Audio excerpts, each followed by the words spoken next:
Hi, welcome to Alaska IEP Basics. My name is Christie Reinhardt. And if you're wondering why it is that there are so many ghoulish and goblin-y things in this IEP, it's because I'm a Scorpio and Halloween is my favorite holiday. And I celebrate it clear up until Thanksgiving when I can start playing my Christmas music. So try not to be too alarmed if you're watching this at Easter. This is being brought to you by the Len Family Advisory Council, of which I'm a member. In addition, I am a parent of a 13-year-old with high-functioning autism, which is how I entered into this special education world.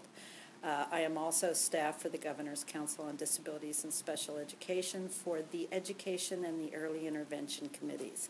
So I'm kind of up to my neck in special education law and policy and procedure, and I'm going to share that with you now. All right, thank you. So this is what special education is about. Every student can learn, just not on the same day or the same way. The law is there to provide the tools for schools to help bridge the gap between a student with disabilities and their typical or same-age peers. It's in order to provide what's necessary for students to access school, and that's all aspects of school. So first we're going to look at some terminology. Like any other organization or laws, there's its own gobbledygook, its own speak. So there are a lot of pieces to it, but first and foremost, let's look at some of the major terminology. IDEA is the Individuals with Disabilities Education Act. It's not just a good idea, it's the law. And it's the law that brings us special education. As a matter of fact, we're currently operating under IDEA 2004. And what does that law guarantee us? It guarantees us FAPE, which is a free and appropriate public education. There's a couple things in there that are very, very important. One of them is that word free. Parents should not ever have to pay anything for their children to be able to be involved in school and show progress, period. And the next word is appropriate. And for a parent, this is kind of a difficult word because that word is not optimum public education. It's not the best public education. It's appropriate public education. And sometimes what we think is appropriate and what our school thinks is appropriate may differ slightly. And how does this magic happen? It happens through an individual education plan or program. And an IEP is two things. It is a meeting and it is a document. Actually, it's three. It's also a process. In the old days, special education was delivered in another part of the school, in a room. The special education students went there and they had a curriculum. And this is what you got, is it came out of a box and there it was. And that's not how it works. This is an individual plan. Unless you are under 3 years old. And if you are birth to 3, you have an individualized family service plan or an IFSP. And that provides interventions looking at and taking into account the fact that children that young are not going to school, and where those interventions are best delivered are going to be by the family in a family setting. For both an IEP and an IFSP, what that individual or family plan hinges on is, of course, a good evaluation of the child and their particular needs, and that's done through an ESER. And an ESER is an evaluation summary and eligibility report. And like an IEP, it's multiple things. It's a document, it's a meeting, and it's a process. And where does all this happen? It always happens in your LRE, your least restrictive environment. And the law is very clear about this. I'm going to bring this up more than once because this is very important. That always we start with the regular classroom at our neighborhood school that our kids can walk to or ride on the bus with the next door neighbor in the classroom with their same age peers. And any movement away from that requires documentation by the team. So there we go. So here's the law, and it's a big document. IDEA was first came to us in 1975.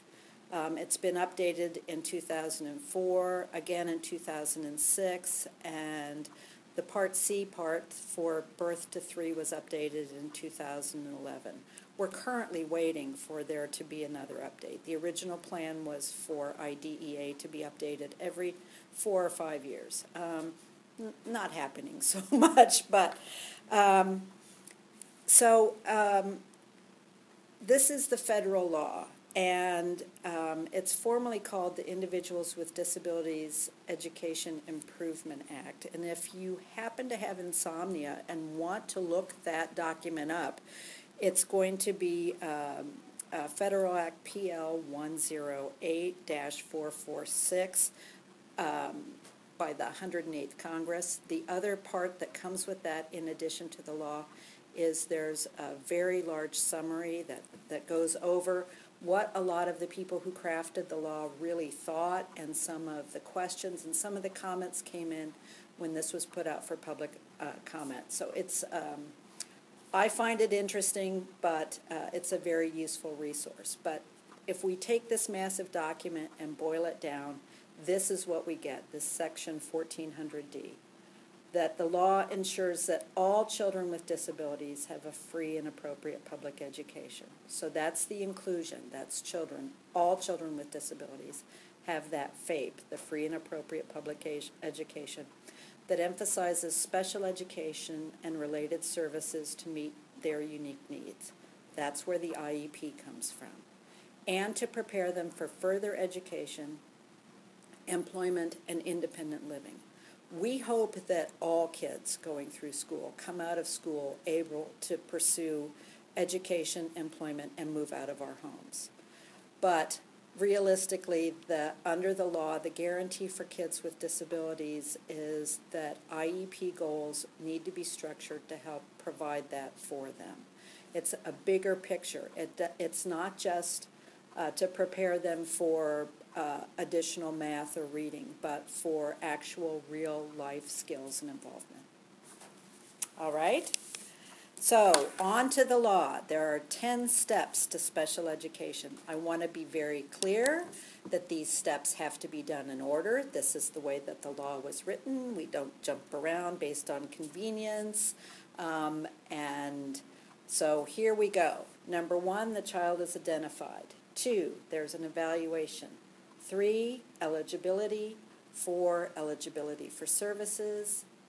I'm not counting well. 5, the IEP meeting is scheduled. 6, the IEP meeting is held and the IEP is written.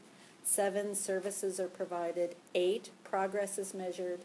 9, the IEP is reviewed. 10, the child is reevaluated. This is a 3-year cycle in a typical IEP scenario. So, let's look at the first one. The child is identified. This is called child find, and every state is required to locate, evaluate, and identify all children with disabilities. Frankly, everybody is responsible for this. The first way that the states are required to do this is through annual public notice. So you'll hear announcements on the radio, or you can go to your state website, and there will be a link where you can go and there will be some developmental milestones. Or you go into your doctor's office or your public health nurse, and you'll see pamphlets there that will have a checklist about what a typical 2-year-old or 3-year-old or 4-year-old should be doing. That's the annual public notice part of Child Find. The next part is screenings, and these are going to be developmental screenings. Your pediatrician should be doing those with your child when you go in for your checkups, is kind of giving a quiz about where your child is developmentally. There are also more formal screenings for disabilities or for kids that may be suspected of having disabilities.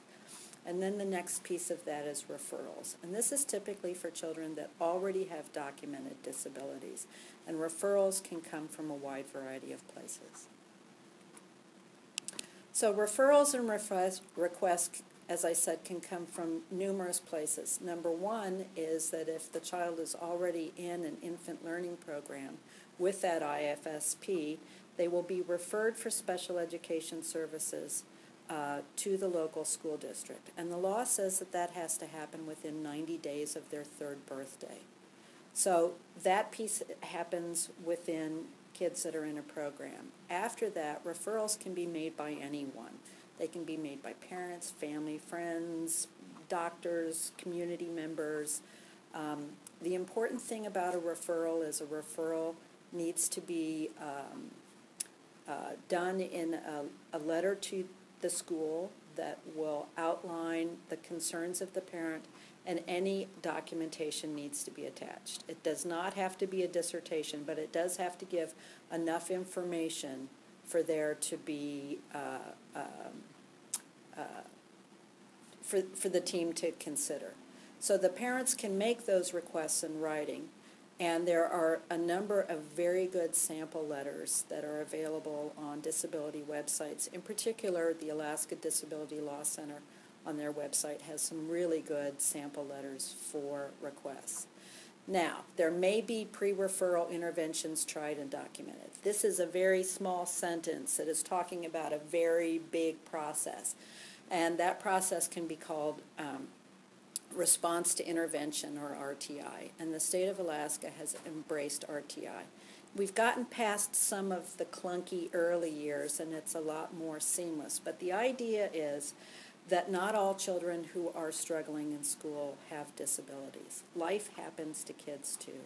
Sometimes there's a divorce, they're homeless, they're living in shelters, there's a family illness, they move a lot. All of those have an impact on how a child performs in school. And so what we want to make sure is that kids that are struggling in school, either with academics or behavior, it's to not automatically assume that they have a disability, but to try some interventions. So RTI is a general education initiative, and it's kind of a tiered response where you start with some interventions and supports, and you can up that, and you can up that to see what might work. Typically, an RTI cycle within a school should take about 6 weeks. But one of the things that is very clear is if a child has a documented disability, there is no reason for a team to go through that tiered interventions, to go through a cycle of interventions before allowing an evaluation for special education. So, okay, our child is evaluated. So the first thing that will happen once you enter into the great world of special education is that there will be a pre-evaluation meeting held. And then that meeting, that's the very first time that the parents will be meeting with their team and will be talking about their concerns about their child's education. It's very important at this point in time that the parents are open and talking about the areas of concern, particularly with things the school team might see, like behaviors and challenges at home, because this is an opportunity for a big picture evaluation. Special education evaluation cannot happen with just one area being evaluated. So this is where parents need to bring forward any concerns that they might have. And at that time, a parent then signs a consent for evaluation at that pre-evaluation meeting. The evaluation cannot happen without the signature of a parent. There are only 2 times within this whole special education process that you absolutely must have a signature from a parent. And one of these is at the consent for evaluation. The other one is consent for services to begin. After that, this whole thing can kind of snowball without a parent, but absolutely a parent must sign a consent for evaluation. If the team decides that there's no current need, or they refuse to do an evaluation, or the parents refuse to have an evaluation, then there has to be a document that explains what happened in this meeting, and that's a prior written notice, or a PWN, or sometimes it's called a PRON.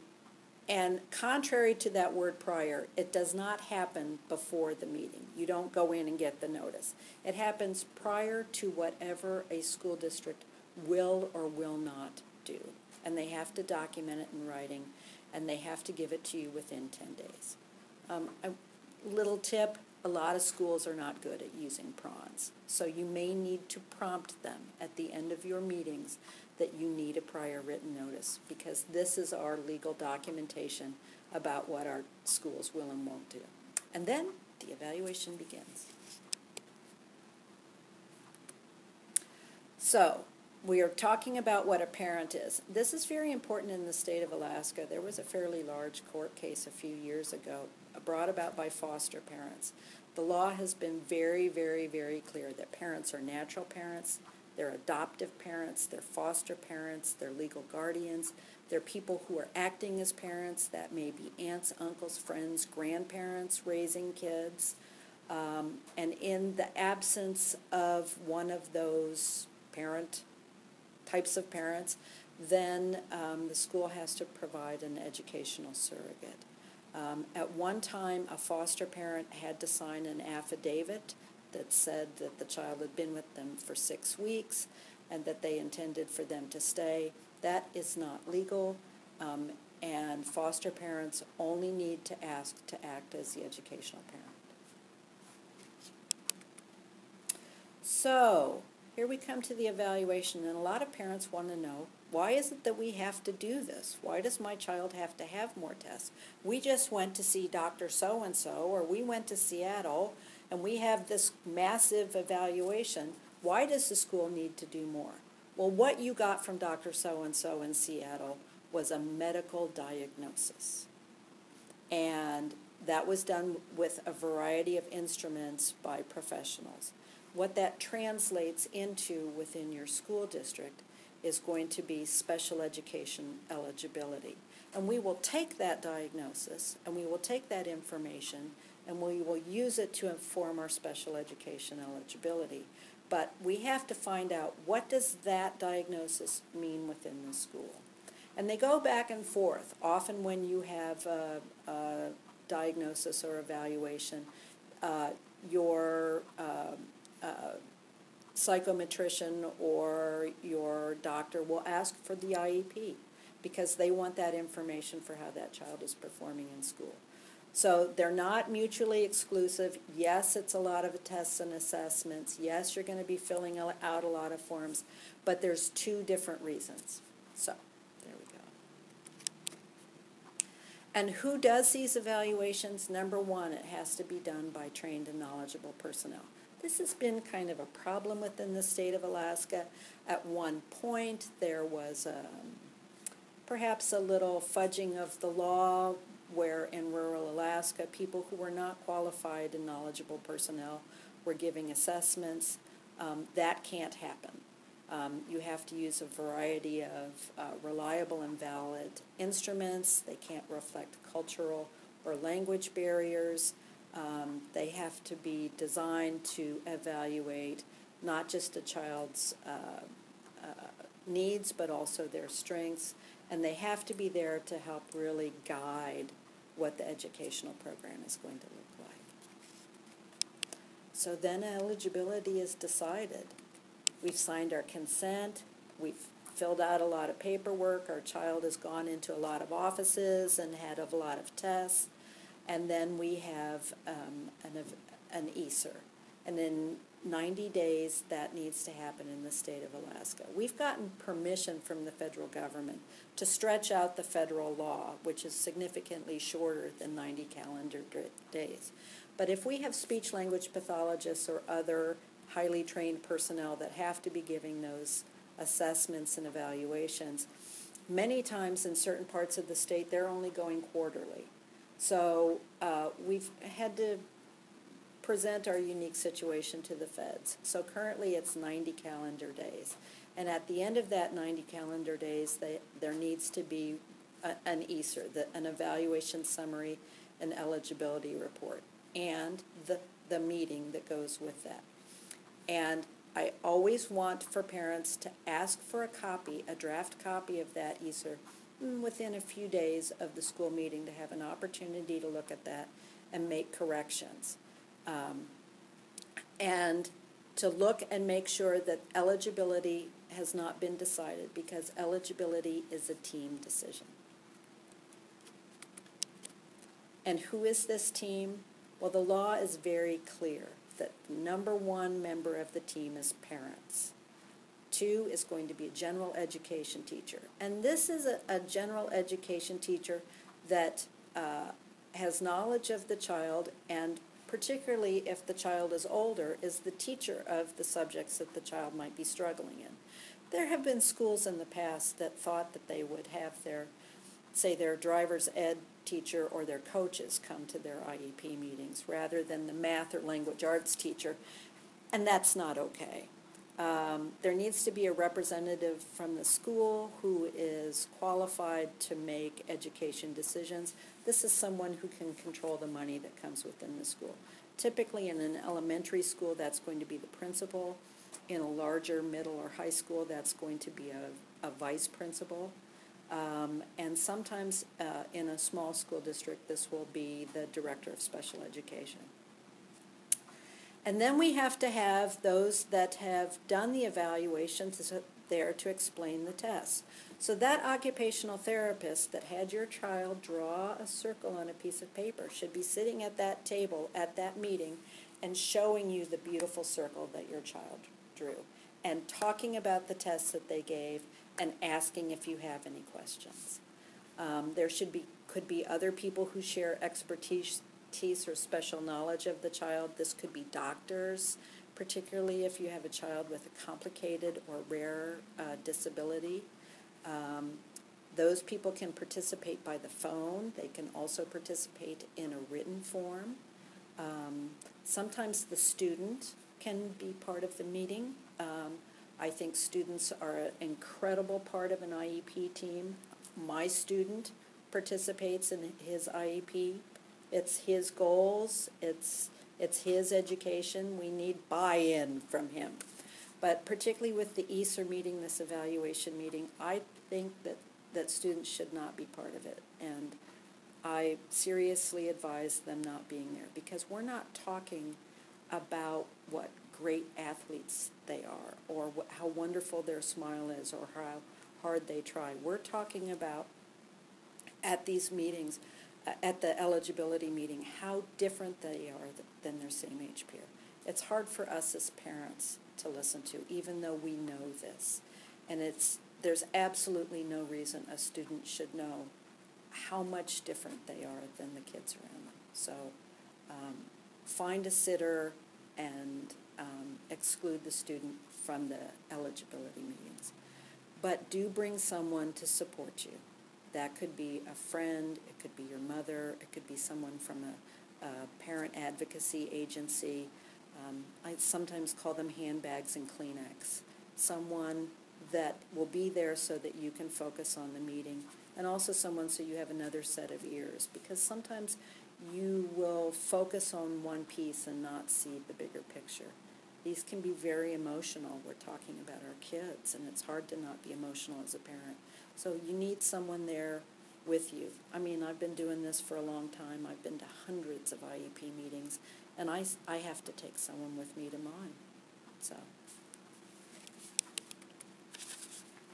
okay, and our child is found eligible in a number of disability categories. The feds have picked out 14. And there are many people who believe we should just get rid of all categories and just have IEPs.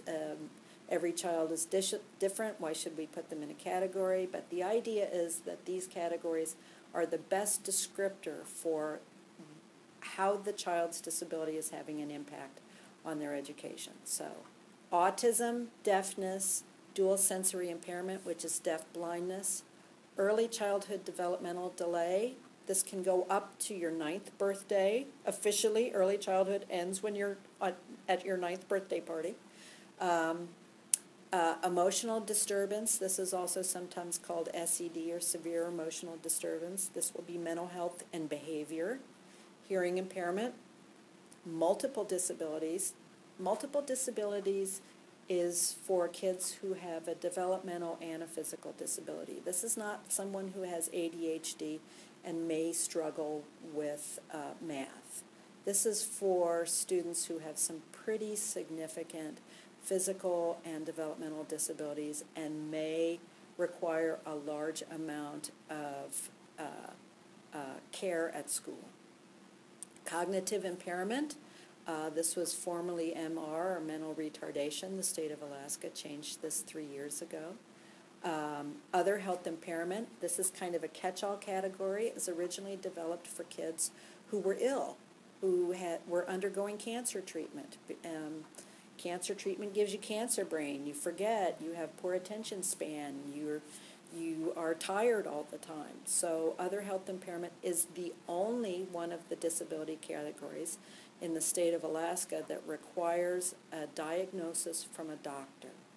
And it will include ADHD, ADD, fetal alcohol spectrum disorder, Tourette's, diabetes, significant allergies. So it's a very wide catch-all category for kids who have some health concerns that affect their performance in school. Orthopedic impairment, speech or language impairment. This is typically going to be a disability category just for very young children. In a wonderful way, early intervention really helps remediate speech, and you find very few older kids that have a disability category just based on speech or language impairment. Traumatic brain injury, which is very large in Alaska. Visual impairment, and then specific learning disability. Specific learning disability is hands down the largest of the disability categories. And these are going to be kids who struggle with a specific learning area, whether that's reading, whether that's writing, whether that's math. So that's going to be close to 70% of the kids. Okay, a child is found eligible for services. So, child is found eligible. We've got a documented disability. We've had an evaluation. We've gone to the meeting. They're eligible as a child with a disability. But now what are they going to get? So there's two possibilities. One of them is an IEP, that individual education program. The other one is a 504 plan. And what's the difference? The difference is money. Okay. The IEP is under the Individuals with Disabilities Education Program. It is strictly for kids who are in school. So this is from birth to 21. It does not carry on after school. It's education law. 504 plans come from the Americans with Disabilities Act. And it's the same law that gave us curb cuts outside, that requires state and federal buildings to have elevators and handicapped bathroom stalls, and it's accommodations. So if a child, in order to access school and curriculum, needs specialized instruction, specialized classroom, curriculum, they need a teacher, they need a TA, they need a room to go to chill out. All of that costs a school district money. So that is an IEP. But accommodations, sitting in the front of the classroom, having half of the work covered, opportunity for frequent breaks, go out and have a drink of water, walk down to the principal's office carrying heavy books every afternoon to help you regulate. Do those cost anything? No, they don't. Those are accommodations. Those are things that are put in place to help kids not access the curriculum, but manage the school. So that's the difference between the two of those. So we've decided we're going to have an IEP, and so our IEP meeting is going to be scheduled. Districts have 90 days in total to determine eligibility and develop an IEP. Parents have to be given enough notice to attend. This is very, very important. It has to be at a time when parents can come, and it has to be, school has to make multiple opportunities for parents. They have to call, they have to write, they have to document getting in touch with parents. So they have to go to great lengths to make sure that parents can attend. And the school has to say they're going to be bringing to the meeting. Parents, you can bring others, as I mentioned. If you need an interpreter, whether that's for language or for sign language, that needs to be provided by the school district. The other piece that is important to know is if you are bringing an attorney who is acting as an attorney, as a special education attorney, then you need to let the school district know so that they can have legal representation also. If you are bringing an attorney who is your spouse, who is your handbags and Kleenex holder, they're coming in a different role than as a special education attorney, and you don't need to alert them about that. So the meeting is held and the IEP is written.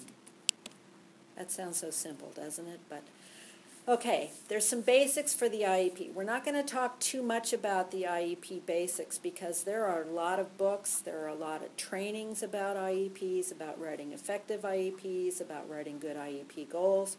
For me, the best place to look for IEP goals that I want to bring to my meeting is to go to disability-specific websites where other parents will have posted IEP goals that they will share, that have been effective or ones that are absolutely ridiculous. So you can look and have an idea about what are going to be good goals for you. But there are some real basics for an IEP. One, it has to be individualized, plan for a child's education. It is written by the parents and the school staff together. Oftentimes you will get a document that when you come to a meeting and you'll be handed an IEP. It should have stamped right on there, draft.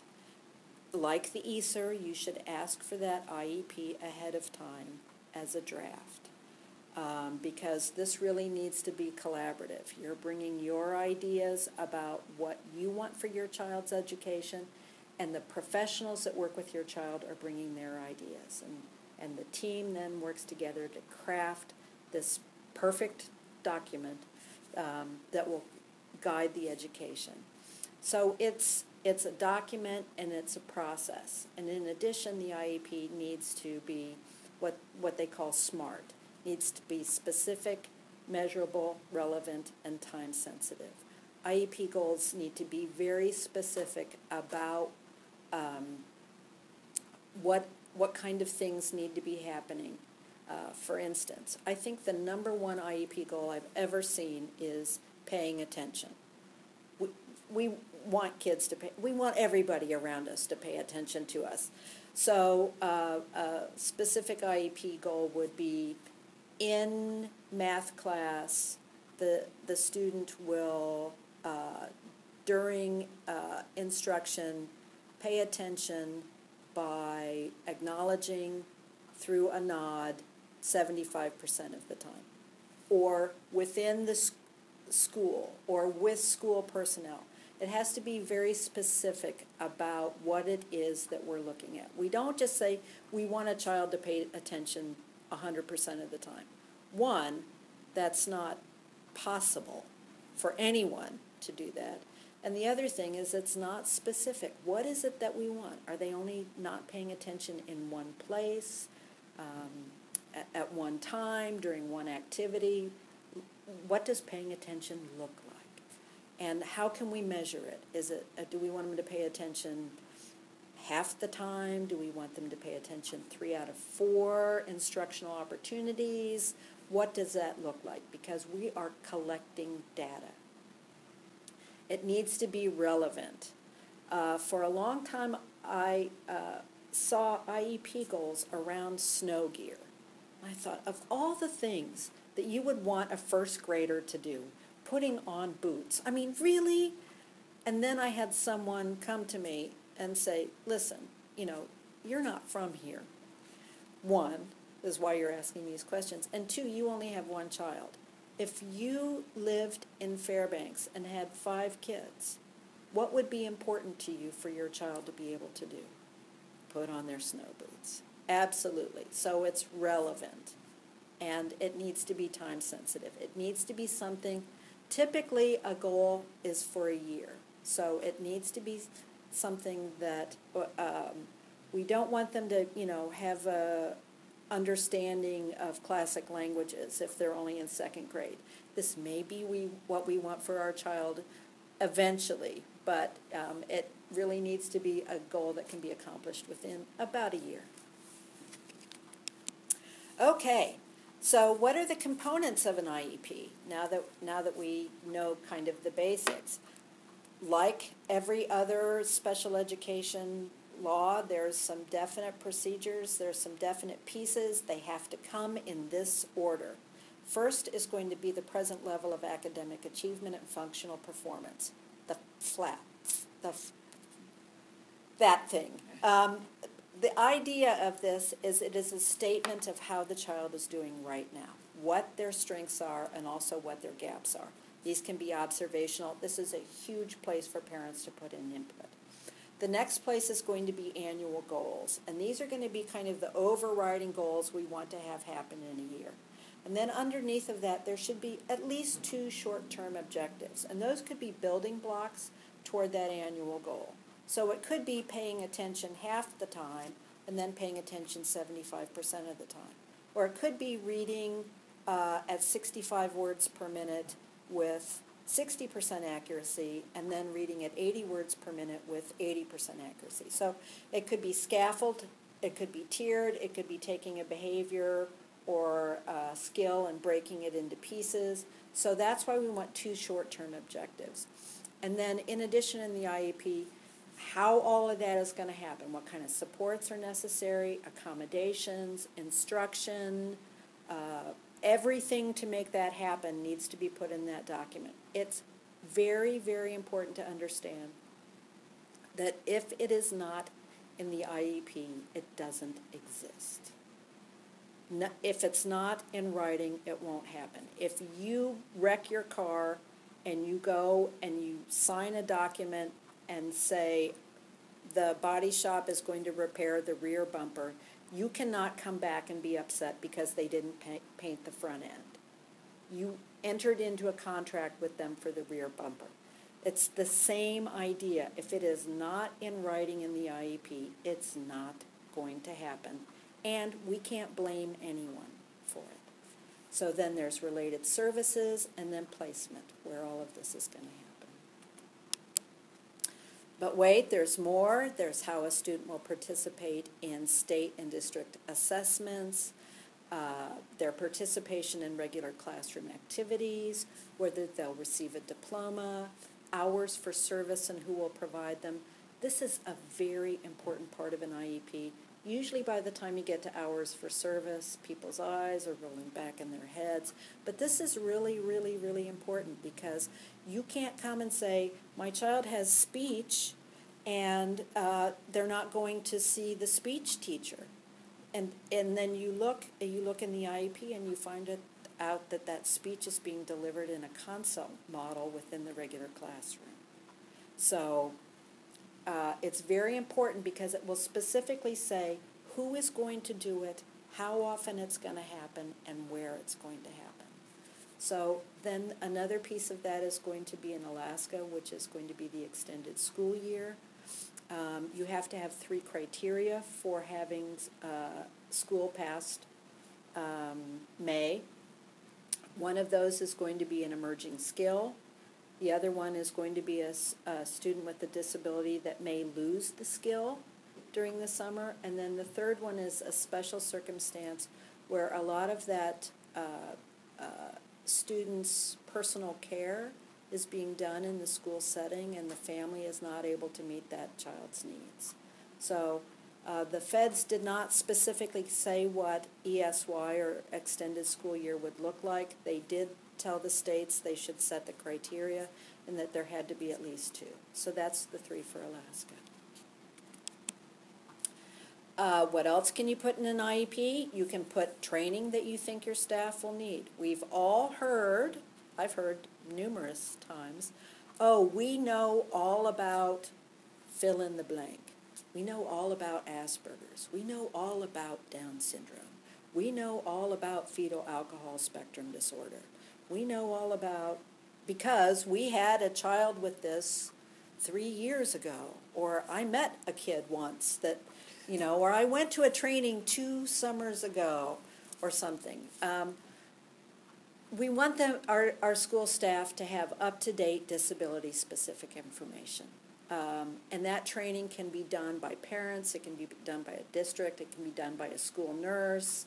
You can just give them information, but you can specifically put in that IEP that your school team will have an understanding about your child's specific rare genetic disorder, and that they will have that information no later than the end of the first school quarter. Accommodations, that access to being able to stay in the school, the things that you need to function in school, those can go into an IEP, and that can be a huge range. That can be anything from voice output devices to picture schedules to warnings for transitions to timed clocks to color overlays to wiggly things for your chair and fidgety things for your hands, to be able to go in the back of the room and do jumping jacks every once in a while, or have a place to go and rest and relax. So all of those things that enable your child to be able to manage that school environment and participate are also put into the IEP.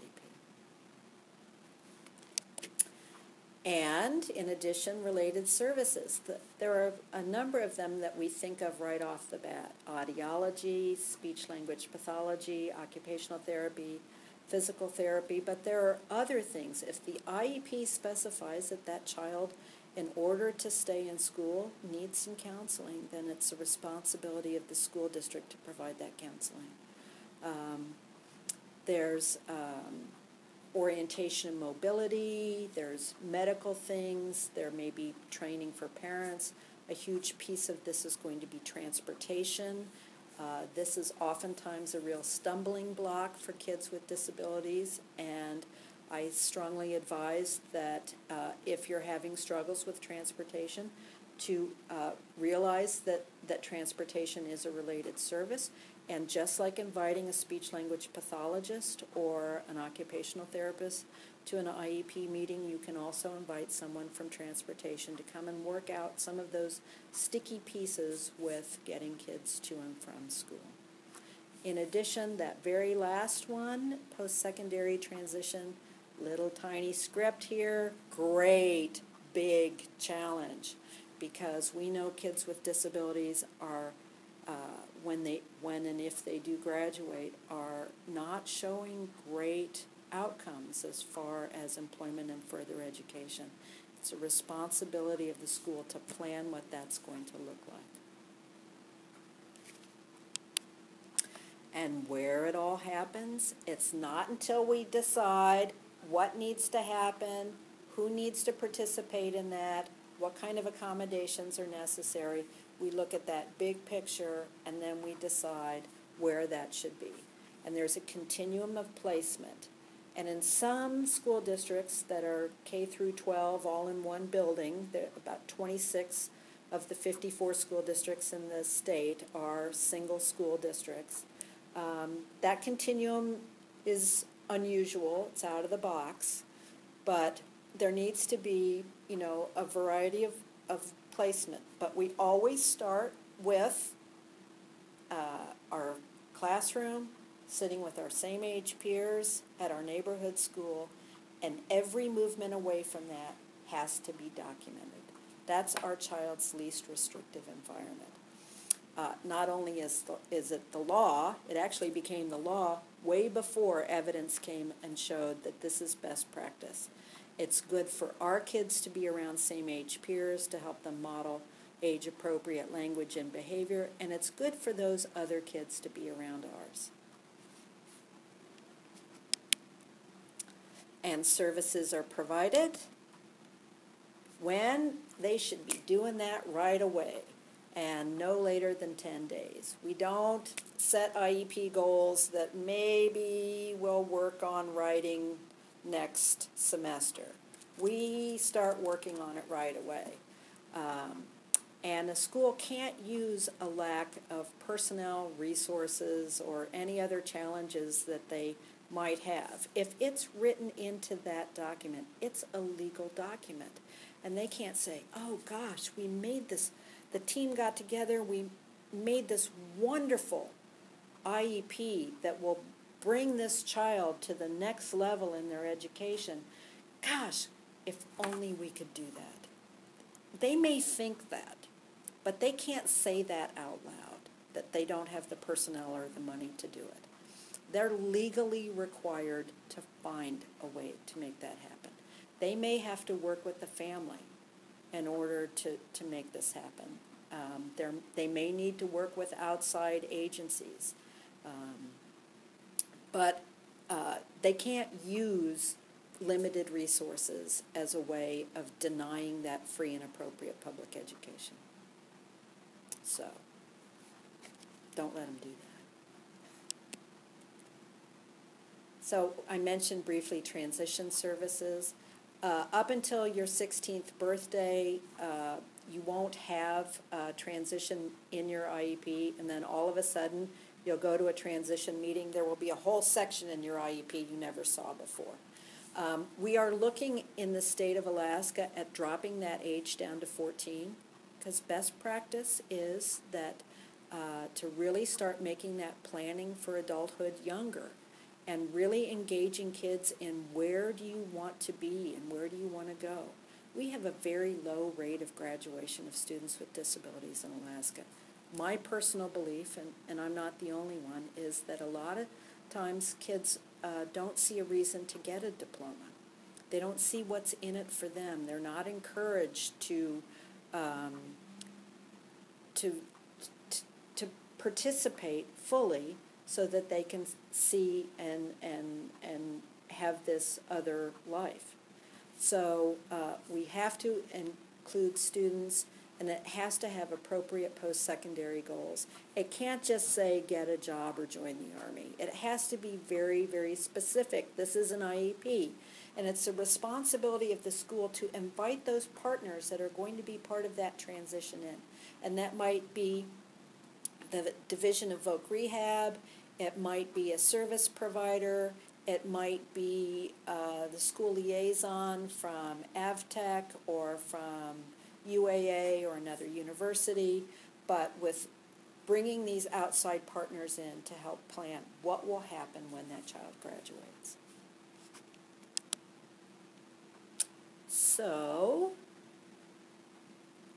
we're going to measure some progress, and we're going to do that with the data everyone has been collecting off of our specific goals, and we're going to get reports on this, and we're going to get reports the same time we get grade cards.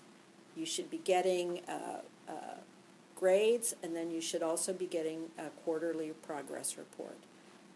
And it's very important not just to file that away, but to really look at that, because this is really looking at how our students are doing, and also it's a reflection of how our team is as far as data collection.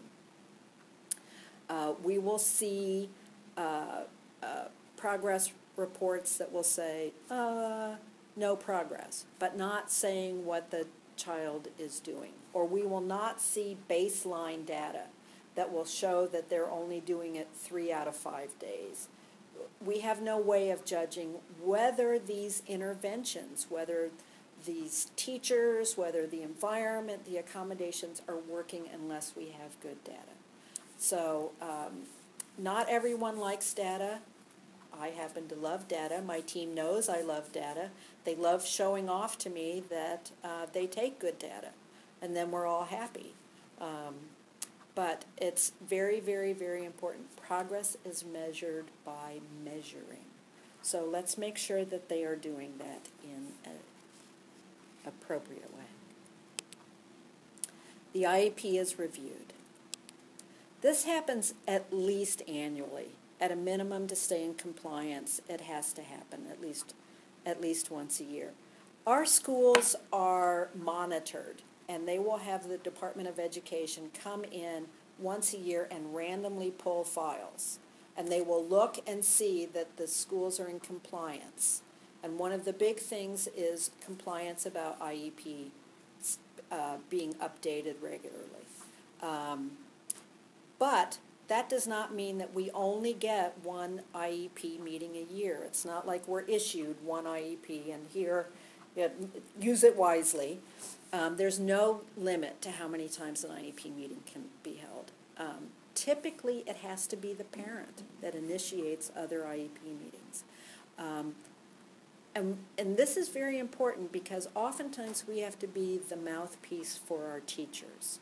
If we have a third grade teacher that is having a challenge with a child in a classroom, say learning around math, and there are some IEP goals, and she's working really hard and has tried some things, she can't keep calling IEP meetings saying, it's not working, it's not working, it's not working. Her principal is not going to like that. Her special education director is not going to like that. She needs someone, though, to help her do a better job. She needs someone to bring people in and say, what can we do to make this better? So it really is the responsibility of the parent to kind of stay on top of that and to call those meetings. Any member of the team can call additional IEP meetings, but realistically, it's the parents that have to do it. And we should ask for that additional IEP meeting in writing, and we should be getting a reply from our school no later than 10 days about when that IEP meeting is going to be held. They can say, can we do this through a phone call or a meeting with a smaller part of the team, and that's the parent's decision. A very important thing to know is that only parents can excuse members of the IEP team. So if the problem is around math in third grade, you might just want to meet with the general education teacher and the special education teacher, and the three of you sit down and talk about math. You don't need the bus driver. You don't need the speech-language pathologist. You don't need the principal to authorize additional funding. You need to problem solve this. But once you are involved in special education, those days of just emailing your teacher or calling them on the phone or carrying boxes out to their car and talking about your kids' education are over. We don't do things informally. We don't have someone promise us in a parking lot or a school hallway that they're going to do something. We want that documented in an IEP meeting. Party's over, or beginning. So, child is reevaluated. The reevaluation has to come every 3 years. 3 years in the life of a child is huge, and the developmental gains and physical gains. I have a 13-year-old that is 6 feet tall with size 13 feet. So the person he was 3 years ago is hardly recognizable in the person that he is now. So it has to happen at least that often where you go back through that whole big ESER and evaluation. You sign a consent to allow them to do it, and you go back and you do a reassessment. But there can be more, and it can be initiated by a parent by a request. If there is a change in diagnosis, it can also happen if there's a change in school. We see this often in military families who will ask for a evaluation before they move someplace else so that the evaluation is done by the school team that knows them so that they are walking into a new school with accurate information from a team that has some experience with their child. And we see IEP teams do that kind of thing for military families all the time. And particularly if there is a change, we have to notify the school.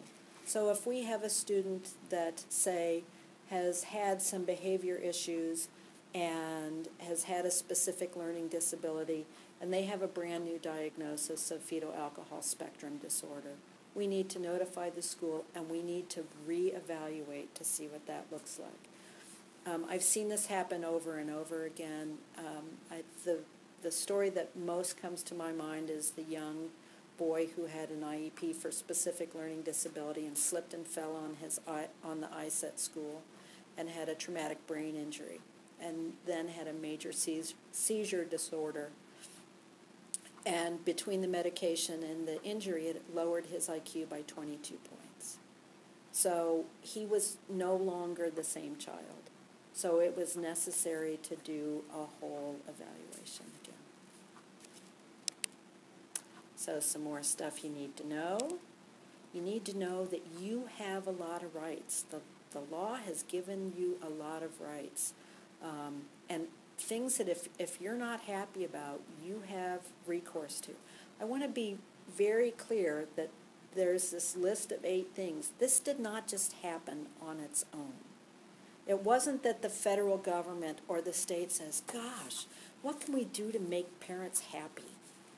No, this came about because of moms and dads sitting around coffee tables and kitchen tables late at night talking about things that they needed their schools to do so that their kids could stay in school.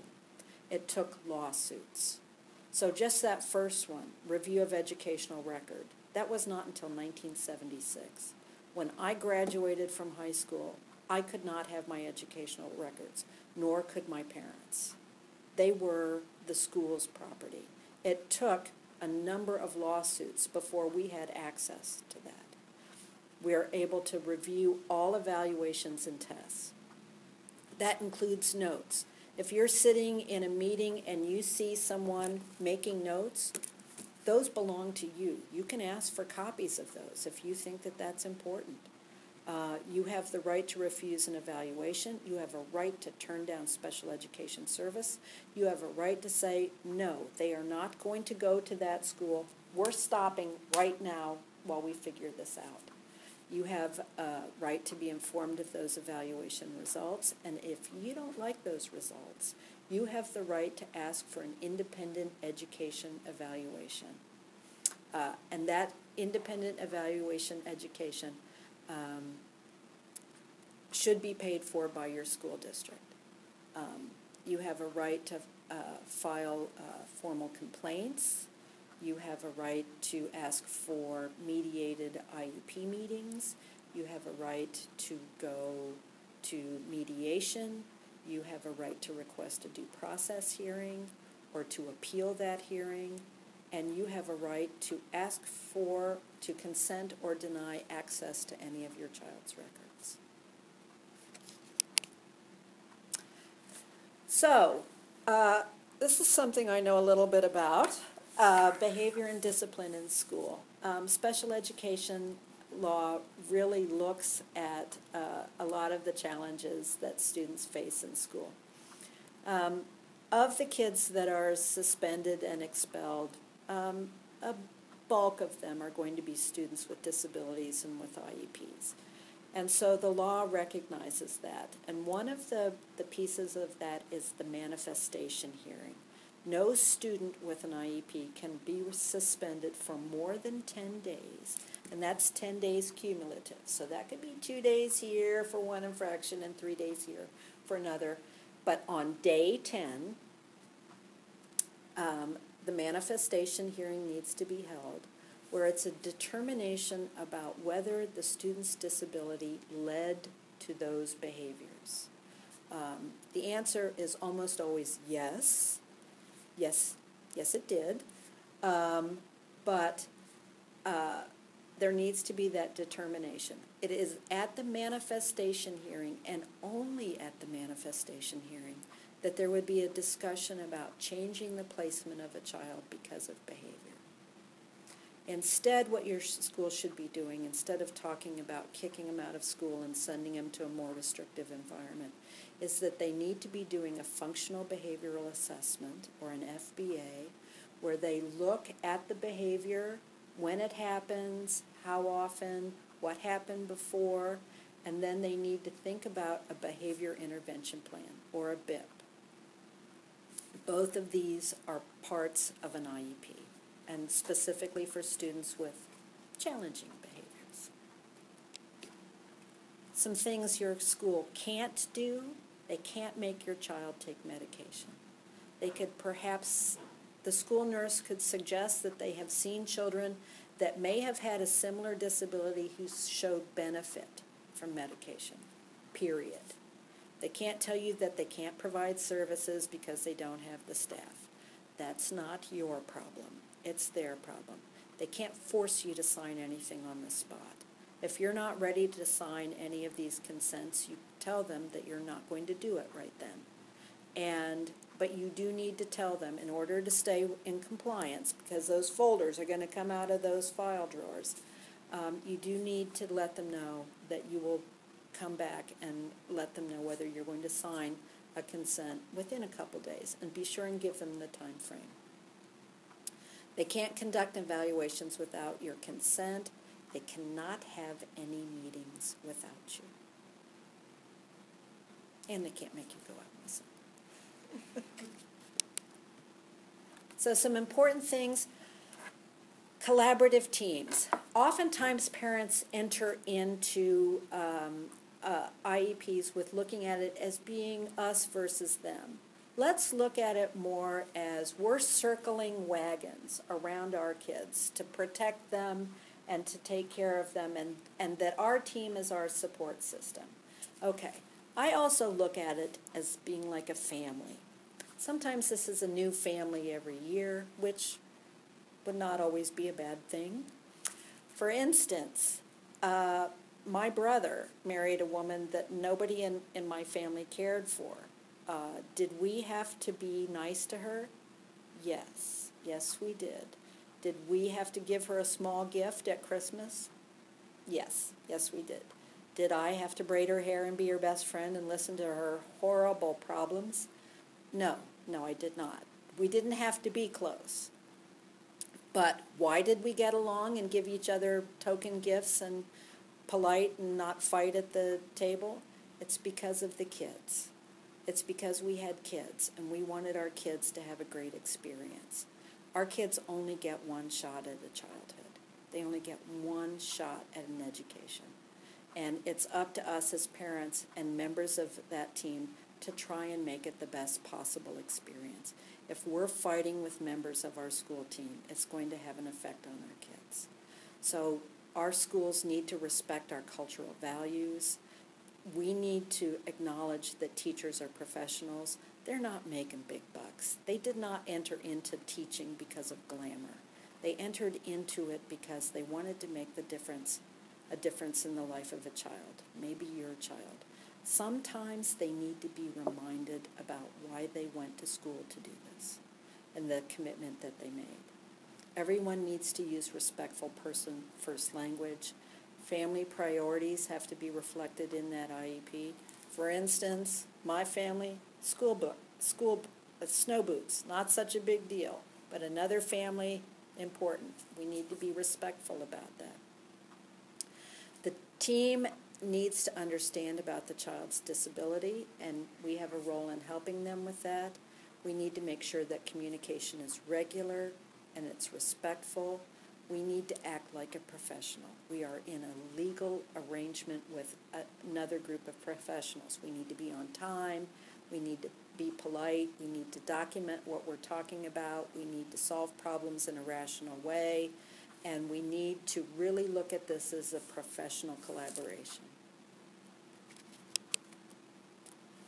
And if things don't work out, there are lots of places we can go for information and support. There are a large number of family advocacy groups. There are some great websites. There's a lot of information on the Alaska Department of Education and Special Education's website. There's the Governor's Council. And thank you very much. Good luck.